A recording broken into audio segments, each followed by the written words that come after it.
नमस्कार दोस्तों, नए साल 2026 की आप सभी लोगों को ढेर सारी शुभकामनाएं। और नए साल के पहले ही दिन भारत ने दुनिया को एक बड़ा संदेश दिया है। भारत अब दुनिया की चौथी सबसे बड़ी अर्थव्यवस्था बन चुका है। हाँ दोस्तों, ये सिर्फ चर्चा नहीं है, ना ही यूट्यूब की हेडलाइन है।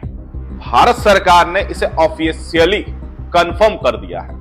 तो आज इस वीडियो में हम तीन बातें साफ साफ समझेंगे। चौथी सबसे बड़ी अर्थव्यवस्था बनने का मतलब क्या है, भारत ने जापान को पीछे कैसे छोड़ा, और सबसे जरूरी सवाल, क्या आम आदमी की जिंदगी भी उतनी ही बेहतर हुई है।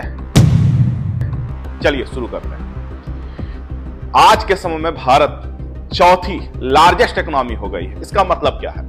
सबसे पहले यह समझना जरूरी है कि जब भारत सरकार कहती है India is the fourth largest economy, तो वो नॉमिनल जीडीपी की बात कर रही होती है, यानी डॉलर के हिसाब से मौजूदा कीमतों पर पूरे देश का सालाना आर्थिक उत्पादन, यह बात कर रही होती है सरकार। सरकार के ताजा आंकड़ों के मुताबिक भारत की नॉमिनल जीडीपी करीब 4.18 ट्रिलियन डॉलर पहुंच चुकी है। इस मामले में भारत से आगे अब सिर्फ तीन देश हैं, अमेरिका, चीन और जर्मनी।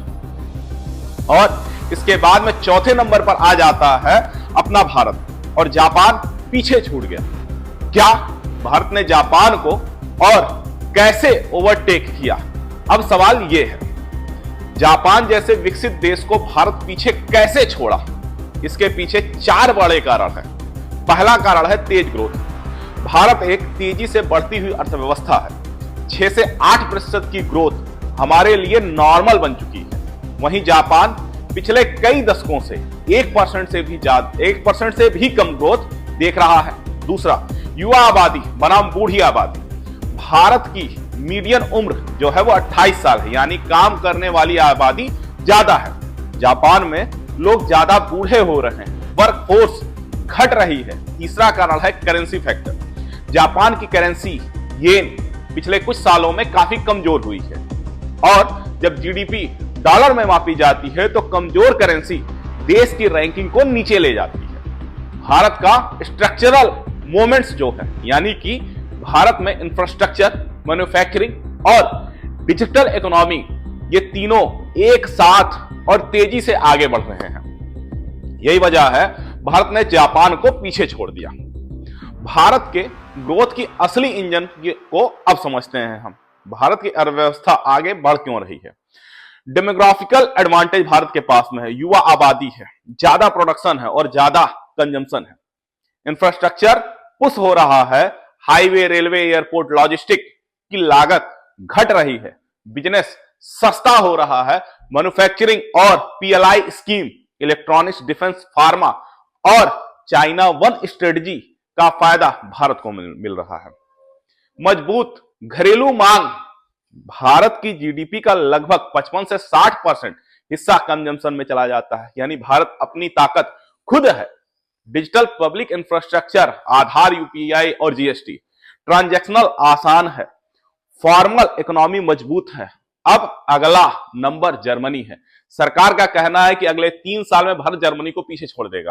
क्यों? क्योंकि भारत 6 से 8% से बढ़ रहा है, जर्मनी 1 से 2% पर अटका हुआ है। जर्मनी एक्सपोर्ट डिपेंडेंट है और ग्लोबल ट्रेड स्लो हो रहा है। अगर यही ट्रेंड रहा तो 2030 तक भारत तीसरी सबसे बड़ी अर्थव्यवस्था बन जाएगा। लेकिन सबसे बड़ा सवाल क्या है? अब जरा ईमानदारी से सुनिए।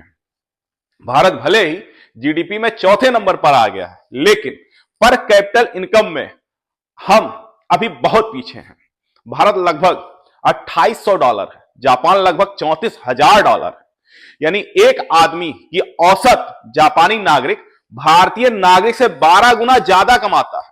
इसलिए जीडीपी की रैंकिंग अच्छी खबर है, लेकिन असली जीत तब होगी जब नौकरी बढ़े, आय बढ़े, शिक्षा और स्वास्थ्य बेहतर हो।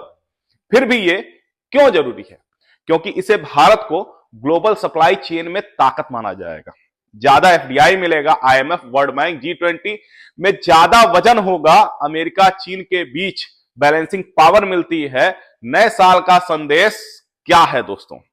भारत का चौथी सबसे बड़ी अर्थव्यवस्था बनना एक उपलब्धि है, लेकिन यह मंजिल नहीं है, यह सिर्फ शुरुआत है।